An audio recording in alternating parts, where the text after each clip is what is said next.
در دل شبی تاریک و آروم، زمانی که شهرها در سکوتی سنگین فرو رفتن، ناگهان صدای آژیر خطر از یکی از پایگاه‌های پدافند هوایی ایران به گوش میرسه. همه چی در یک لحظه تغییر میکنه. افسر شیفت شب با نگاهی تیز به صفحه رادار خیره شده. شیئی ناشناس با سرعت کم اما در ارتفاع بالا در حال ورود به حریم هوایی کشوره. همه علائم نشون میده که این یک پهپاد معمولی نیست. اطلاعات سریع تحلیل میشه. این یک MQ-9 ریپر امریکاییه که با تجهیزات جاسوسی پیشرفته در حال نقشه برداری از تأسیسات راهبردی ایرانه. ناگهان آسمان روشن میشه. از اعماق سکوت صدای سهمگین شلیک یک موشک برخاسته از سامانه باور 373 طنین انداز میشه. انگار زمین و آسمون به هم پیوند خوردن. هدف قفل شده. موشک در حال صعود و زمان برای دشمن به سرعت در حال پایان یافتن. اما این فقط آغاز یک نبرد استراتژیک. در این ویدیو بررسی خواهیم کرد که آیا واقعا سامانه پدافندی باور 373 توانایی سرنگونی پهپاد فوق پیشرفته MQ-9 رو داره یا خیر. باور 373 به عنوان یک دستاورد ملی از تکنولوژی پیشرفته راداری و موشک‌های دوربرد بهره میبره، در حالی که MQ-9 از پیشرفته ترین پهپادهای شناسایی و تهاجمی دنیاست که در خدمت ارتش امریکا قرار داره. MQ-9 که یمن داره یکی به یکیشونو میاره پایین و کارشونو تموم میکنه. حالا توی این ویدیو میخوایم رقابتی میان دانش بومی ایران و تجهیزات پیشرفته امریکا شکل گرفته و پاسخ به این سوال آینده امنیت هوایی رو برای هر دو طرف مشخص خواهد کرد. در ادامه با ما همراه باشین تا جزئیات فنی این تقابل بی صدا اما مرگبار رو با هم بررسی کنیم. شناخت پهپاد MQ-9 ریپر، چشم مسلح ارتش امریکا. MQ-9 ریپر یکی از پیشرفته ترین پهپادهای رزمی در جهان به شمار میره. این پهپاد که توسط شرکت جنرال اتمیکس طراحی شده، توانایی اجرای عملیات شناسایی، جاسوسی و حمله دقیق رو داره. MQ-9 با موتور توربوپراپ خودش میتونه با سرعت حدود 480 کیلومتر در ساعت پرواز کنه و تا 14 کیلومتر ارتفاع بگیره. این پهپاد قابلیت ماندگاری بیش از 27 ساعت در آسمون رو داره که اونو به گزینه ایدئال برای نظارت مداوم بر مناطق حساس تبدیل میکنه. MQ-9 قادر موشکای AGM-114 هلفایر و بمبای هدایت شونده GBU-12 رو حمل کنه. با وجود تجهیزات پیشرفته، رادارگریز نیست و سطح مقطع راداری اون نسبتاً بالاست. همین نقطه ضعف میتونه در برابر پدافندهایی مانند باور 373 سرنوشت ساز باشه. MQ-9 معمولا توسط اپراتورها از راه دور کنترل میشه و قابلیت مانور محدودی داره. برد راداری باور 373 و اهمیت اون در شکار پهپاد. یکی از مهمترین فاکتورهای موفقیت یک سامانه پدافندی توان کشف زود هنگامه. باور 373 با استفاده از رادارهای آرایه فازی میتونه اهداف رو در فاصله 250 تا 300 کیلومتری شناسایی کنه. این قابلیت به ویژه برای مقابله با پهپادهایی مانند MQ-9 که معمولا از فاصله دور مأموریتشون رو آغاز میکنن اهمیت داره.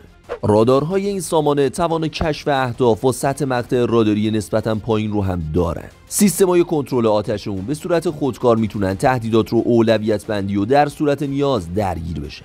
برد رهگیری موشک‌های صیاد در این سامانه تا 200 کیلومتر میرسه که به باور امکان واکنش زود هنگام رو میده. در عمل اگه MQ-9 وارد حریم دفاعی ایران بشه، شانس اینکه قبل از رسیدن به نقطه هدف شکار بشه بسیار بالاست. قبل از اینکه بریم سراغ ادامه ویدیو، اگه تا اینجای ویدیو خوشتون اومده ممنون میشم که ویدیوی ما رو لایک کنین و کانال رو سابسکرایب کنین. اگه این کارو کردین بریم سراغ ادامه ویدیو. سطح مقطع MQ-9 برگ بازنده در نبرد با رادار. MQ-9 اگرچه بسیار پیشرفته است اما طراحی اون بگونه‌ای نیست که ویژگی‌های پنهانکار یا استیلز داشته باشه. سطح مقطع راداری این پهپاد چیزی بین 0.1 تا نیم متر مربع تخمین زده میشه که نسبت به پهپادهای رادارگریز عدد بزرگیه. این یعنی سامانه‌ای مانند باور 373 به راحتی میتونه اونو در فاصله زیاد شناسایی کنه. MQ-9 بالهای بلندی داره و بدنش از آلیاژهای فلزی ساخته شده که بازتاب راداری و افزایش میده. از اونجا که مأموریت‌های MQ-9 معمولاً در ارتفاع بالا انجام میشه، پنهان ماندن از رادارهای بلند برد دشوارترم میشه. همین موضوع شکار MQ-9 رو برای سامانه‌هایی مثل باور نه تنها ممکن بلکه محتمل میکنه. موشک صیاد 4 قاتل پرنده‌های متجاوز. موشک صیاد 4 که در سامانه باور 373 استفاده میشه، یکی از پیشرفته ترین موشک‌های پدافندی ایرانیه. این موشک دارای بردی بین 120 تا 200 کیلومتر و توانایی درگیری با اهداف در ارتفاع بالا و سرعت زیاده. هدایت موشک ترکیبی از رادار فعال و سامانه‌های اپتیکی در فاز نهایی که دقت برخورد رو افزایش میده. سرعت بسیار بالای صیاد 4 فرصت مانور رو از اهدافی مثل MQ-9 میگیره. پهپاد MQ-9 توان گریز بالا نداره و در برابر چنین موشکی تقریبا ناتوانه. حتی اگه پهپاد توسط اپراتورهای ماهر کنترل بشه، واکنش مؤثر در برابر صیاد 4 بسیار دشواره. قدرت تخریب سر جنگی این موشک برای انهدام پهپادهای درشت اندام کافیه. بنابراین پرتاب موفق صیاد 4 برابر با نابودی قطعی MQ-9 خواهد بود. ضعف مانوری MQ-9 در میدان نبرد. پهپاد MQ-9 برخلاف جنگنده‌ها یا حتی برخی پهپادهای کوچکتر توان مانور زیادی نداره. بالهای کشیده و بدنه حجیم باعث میشه چرخش‌های سری برای اون بسیار سخت باشه. سرعت پروازی اون هم پایین‌تر از موشک‌های مدرنه، به طوری که صیاد 4 چند برابر سریعتر از اون حرکت میکنه. این محدودیت‌ها سبب میشه که در صورت قفل شدن موشک امکان فرار برای MQ-9 تقریباً صفر باشه. در محیطی مانند ایران که با رادارها و تهدیدات چند لایه روبروست، ضعف مانوری MQ-9 بزرگترین نقطه ضعف اونه. در صورت مواجهه با سامانه‌ای مثل باور 373 حتی فرصت عکس‌العمل کوتاه هم نداره. اپراتورهای MQ-9 تنها میتونن تلاش کنن مسیر پروازی رو تغییر بدن که معمولاً خیلی دیره. این ویژگی اونو به هدفی آسون برای پدافندهای پیشرفته تبدیل کرد. تجربه ایران در شکار پهپادها. ایران تجربه‌های متعددی در شناسایی، شکار و حتی نفوذ به سامانه کنترل پهپادهای امریکایی داره. مهمترین نمونه شکار RQ-170 در سال 2011 بود که نه تنها سرنگون نشد بلکه سالم به زمین نشونده شد. همچنین در سالهای اخیر پهپادهایی مانند MQ-40 تریتون و اسکن ایگل توسط پدافند ایران ساقط شدند. این تجربیات باعث شده تا مهندسان ایرانی به درک عملی از رفتار پروازی و نقشه پرواز پهپادها دست پیدا کنند. چنین دانش میدانی مستقیما در طراحی سامانه‌هایی مانند باور 373 اعمال شده. این سامانه برای مقابله با تهدیدات واقعی نه فرضی ساخته شده. تجربه عملیاتی در برابر پهپادها به باور 373 یک مزیت عملیاتی واقعی داده.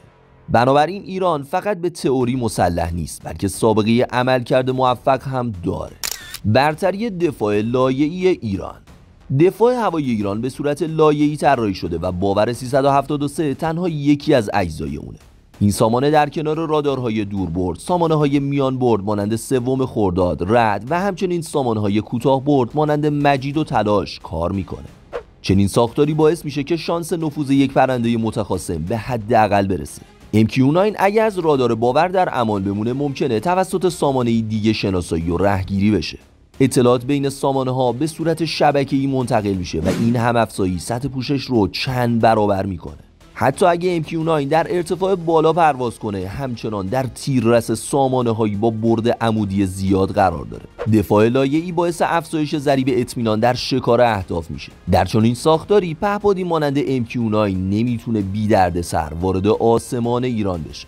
احتمال فریب الکترونیکی توسط MQ-9 به برخی سامانه‌های جنگ الکترونیک مجهز شده و قادره با ارسال سیگنال‌های جعلی سامانه‌های راداری رو گمراه کنه.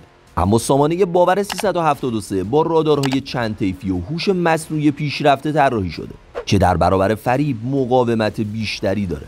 همچنین در فاز نهایی هدایت موشک از سیستم‌های اپتیکی استفاده میشه که به فریب الکترونیک حساس نیستن. ایران از توان بالای جنگ الکترونیک برخورداره و حتی سابقه نفوذ به سامانه کنترل پهپادهای امریکایی رو داره. در نتیجه احتمال موفقیت MQ-9 در اجرای جنگ الکترونیک علیه باور بسیار پایینه.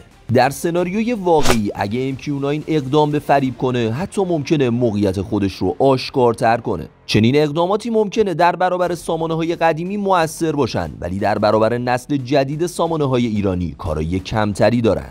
این یکی دیگه از نقاط ضعف MQ-9 در برابر سامانه‌های مدرن مانند باور 373 هستش. موقعیت جغرافیایی ایران دشمن MQ-9.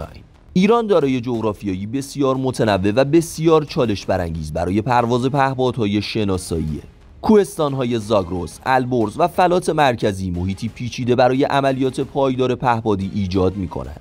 MQ-9 برای پرواز در مناطق باز و بدون پدافند طراحی شده و نه محیط‌هایی با ارتفاعات متغیر و پوشش راداری چند لایه. سامانه‌های پدافندی ایران در مکان‌هایی نصب شدند که نقاط کور راداری رو پوشش بدن. حتی در کوهستان‌ها هم سامانه‌هایی به صورت متحرک یا پنهان مستقر شدند. این شرایط باعث میشه MQ-9 دائما در خطر رهگیری قرار داشته باشه. در مناطق مرزی هم ایران از رادارهای فراافق برای کشف زود هنگام استفاده میکنه. موقعیت جغرافیایی خاص ایران عملیات MQ-9 رو به شدت محدود میکنه و احتمال موفقیت اون رو کاهش میده. پیامد شکار MQ-9 توسط ایران. ساقط کردن MQ-9 توسط ایران تأثیرات استراتژیک، نظامی و رسانه‌ای بزرگی به همراه داره. از نظر نظامی این اتفاق نشون دهنده قدرت واقعی پدافند ایران در برابر ابزارهای پیشرفته امریکاییه. از لحاظ اطلاعاتی امکان دسترسی به تجهیزات، نرم افزارها و داده‌های این پهپاد فراهم میشه. در بعد رسانه ایران میتونه با نمایش لاشه یا پخش فیلم رهگیری افکار عمومی رو تحت تأثیر قرار بده. همچنین موجب بازدارندگی روانی برای دیگر دشمنان ایران میشه. تجربه شکار RQ-170 نشون داد که چنین اقدامات چقدر در سطح بین المللی بازتاب داره. این مسئله همچنین فشار داخلی رو بر ارتش امریکا افزایش میده. هر بار که پهپاد امریکایی ساقط میشه اعتبار اون زیر سوال میره. پس شکار MQ-9 میتونه یک پیروزی چند بعدی برای ایران باشه. در مجموع مقابله میان سامانه باور 373 و پهپاد MQ-9 رو میتوان یک رقابت بین تکنولوژی بومی و قدرت هوایی ایالات متحده دونست. اگرچه MQ-9 دارای فناوری بالا و توانایی گسترده در عملیات‌های شناسایی و تهاجمیه، اما در برابر پدافندی مانند باور 373 با ضعف‌های جدی روبروه.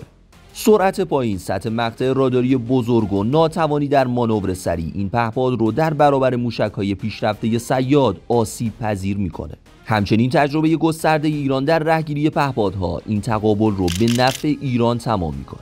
باور 373 نه تنها از نظر تئوری بلکه در میدان عمل هم قادره MQ-9 رو شکار کنه. ترکیب رادارهای دقیق، موشک‌های قدرتمند و ساختار دفاعی چند لایه احتمال نفوذ MQ-9 رو به حداقل میرسونه. در این نبرد برتری نهایی با سامانه‌ایه که برای مقابله با همین تهدید طراحی شده. خیلی ممنون که تا آخر این ویدیو با ما همراه بودین. ممنون میشم ویدیوی ما رو لایک کنین و کانال ما رو سابسکرایب کنین. تا ویدیوی بعدی، خدا نگهدار.